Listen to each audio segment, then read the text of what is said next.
In today's video, we will look into the concept of steady state error. So we have already seen in the last video regarding the concept of transient state and steady state. So if you have a time response of this kind, C of t and t, if you have a desired output, this is your desired output,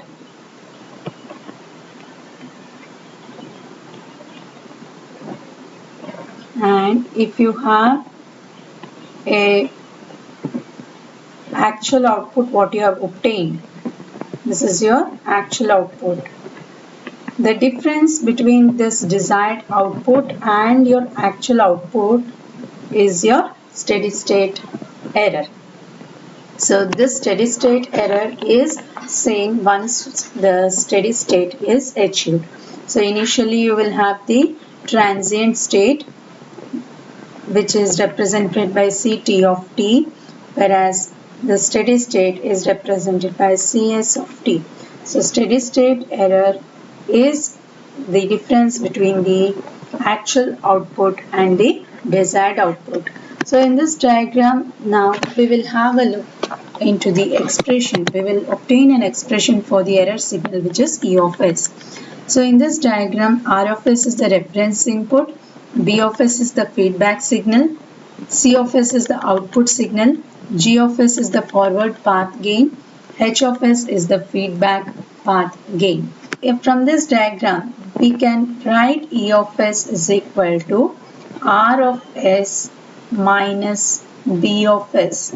So B of s is the error signal, feedback signal. So we can write E of s is equal to R of s minus B of s is C of s into H of s. C of s into H of s. So this C of s can be written as G of s into E of s. So E of s is equal to R of s minus C of s, the output, it can be expressed as G of s into E of s, then into H of s. So we take E of s to one side. So we can write E of s is equal E of s into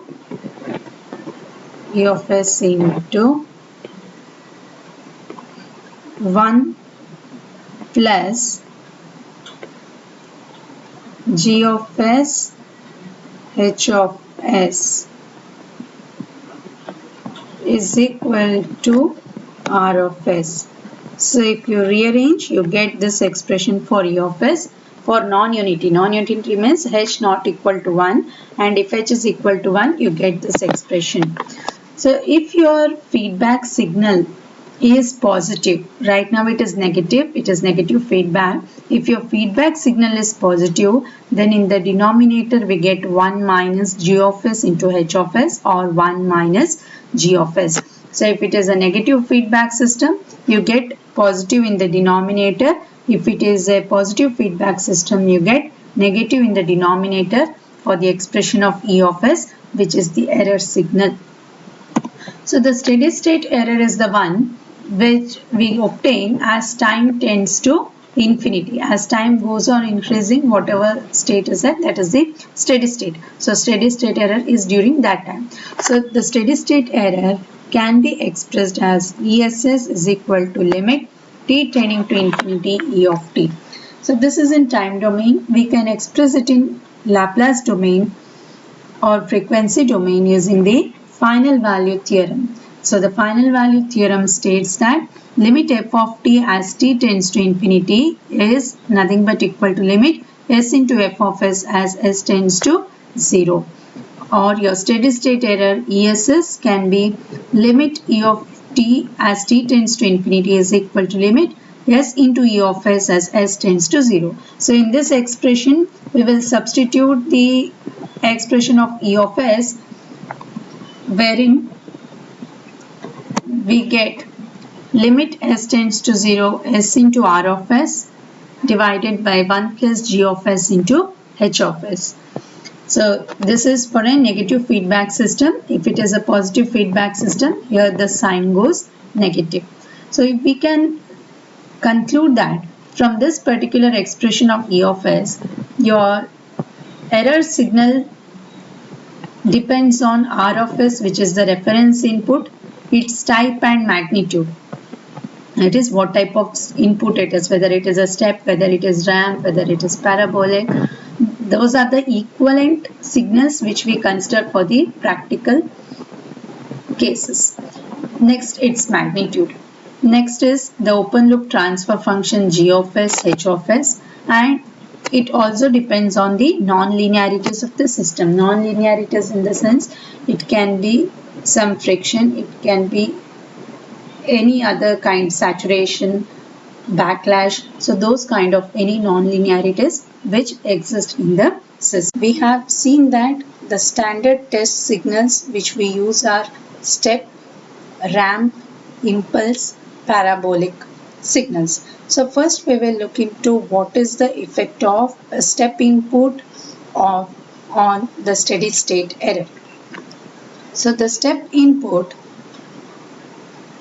R of t, step input R of t is equal to magnitude A for t greater than or equal to 0. So we will consider R of t equal to A magnitude. So R of s becomes A by S. We know that the steady state error is given by ESS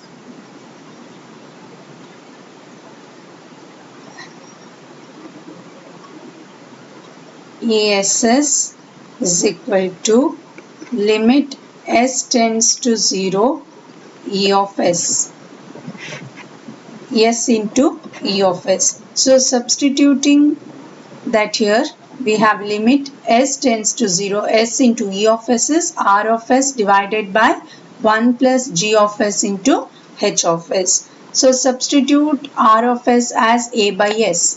So if we substitute this R of s as A by S, this S and S get cancelled. So we will be having A divided by 1 plus g of s into h of s. So applying the limits s tends to 0, we have A divided by 1 plus limit s tends to 0 g of s h of s. So this limit g of s h of s as s tends to 0, we denote it as a position error coefficient Kp. So Kp is the position error coefficient of the system. So whenever we are applying a step input of magnitude A, the steady state error is controlled by its magnitude as well as the position error coefficient, which is limit g of s h of s as s tends to 0, where g of s into h of s is the open loop transfer function.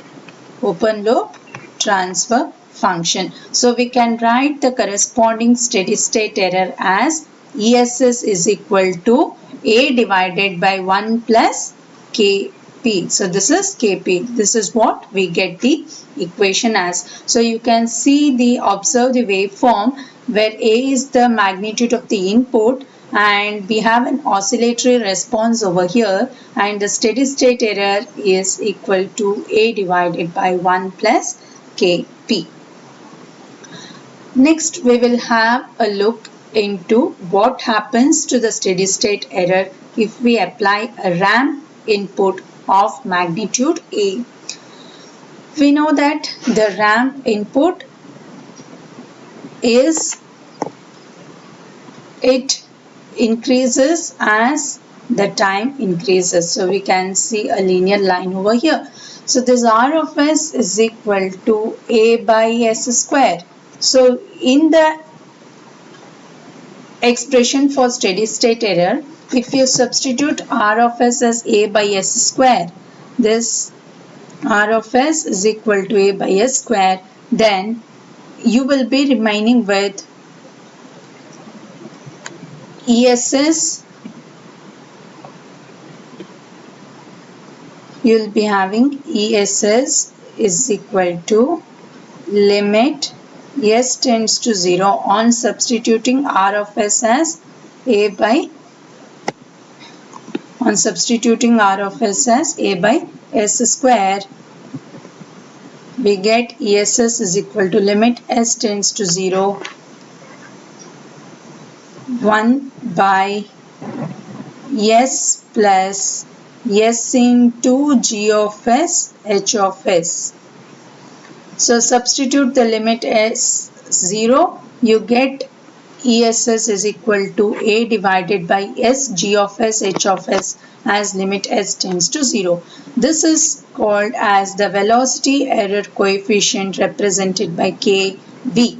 So whenever we apply a ramp input of magnitude A, our steady state error of the system is controlled by the magnitude of the input, which is A, as well as the velocity error coefficient, which is KV. So we can express steady state error as ESS is equal to A by KV. So you can observe the waveform over here. So the steady state error is controlled by the velocity error coefficient and the magnitude of the input.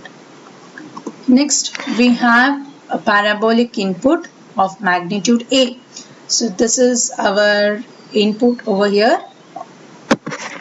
So we have R of t as A by 2 t square. So it becomes R of S is equal to A by S cube in frequency or by applying the Laplace domain.